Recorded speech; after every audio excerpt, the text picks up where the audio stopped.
सम्पूर्णमा सेवा नमस्कार। म वीरेन्द्र राई, सेफ फाउदे किराती वीरेन्द्र राई कुकिङ क्लासबाट तपाईँलाई म देखाउँदैछु भिपोलाको सेफ। अनि आज चाहिँ बुफेको लागि रेडी भइरहेछ माल होइन, पुरा रेडी हुँदैछ माल, हेर्न सक्नुहुन्छ तपाईँहरूले होइन। म चाहिँ देखाइ गरिदिन्छु होइन।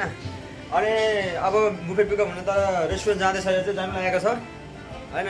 सो गाइज कस्तो लाग्छ तपाईँहरूलाई लाइक कमेन्ट सेयर सब्सक्राइब गरिदिनु होला। अनि सेफ फाउदेलाई माया गर्नु होला, एकदम धेरै तपाईँहरूको माया र सपोर्टको खाँचो छ मलाई। म टेर्दिनँ, यो किन पालेको भनेर कसैले के भनेर म टेर्दिनँ क्या, सबै तल काट्ने हो। तर यो चाहिँ माथिबाट दाम यहाँसम्म पुऱ्याउने मेरो सोच छ होइन। सो अब आज चाहिँ हामी अब तपाईँलाई बुफेको सेटअप त सकिन्छ, तर अब रेस्टुरेन्ट बिजी हुनु लागेको छ होइन। अब यता पनि हुँदैछ पुरा हाम्रो माल मिटरहरू पुरा जाँदैछ, ट्याङ्की गइरहेको छ। यस्तो हुन्छ बुफेको सेटअपहरू अब हुँदैछ, तल जान्छ यो टक्क यो चाहिँ फेरि केटाले खाइसक्यो क्या, केटाले कोही खायो क्या।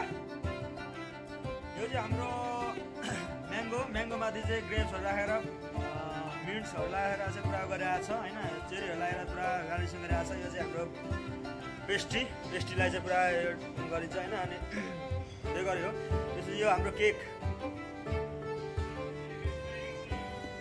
अनि यो हाम्रो अब देखिसक्नुभयो होला पपाया, देखिसक्नु होला। यो हाम्रो वाटरमेलन भइसकेको छ, यो हाम्रो मुज भइसकेको छ। मुजमा पनि हाम्रो पुरा दिइसकेको छ, पुरा चेरी दिएर एप्पलको पुरा ग्रिन एप्पलको पुरा दिइसकेको छ। यो चाहिँ हाम्रो क्यारमेल कस्टर्ड हाम्रो दामी डाइटिङ हुन्छ। जिम गर्ने मान्छेले चाहिँ खानुपर्छ ल, दामी यस्तो हुन्छ। यो चाहिँ हाम्रो फ्रुट कस्टर्ड, यो चाहिँ फ्रुट कस्टर्ड भन्दा जिम गर्नेले चाहिँ दामी हुन्छ है। सर्वप्रथम जिम गर्नेले चाहिँ यति सामान खानु होला है। च्यानललाई सब्सक्राइब गरिदिनुहोस् र नजिकै भएको बेल आइकन दबाइदिनुहोस्। भिडियो इन्ट्रेस्ट लागेकोमा र यस्तो भिडियो हेर्न चाहनुहुन्छ, कुकिङमा केही सिक्नु चाहनुहुन्छ भने मलाई फलो गर्नुहोस्। Thank you for watching. नमस्कार।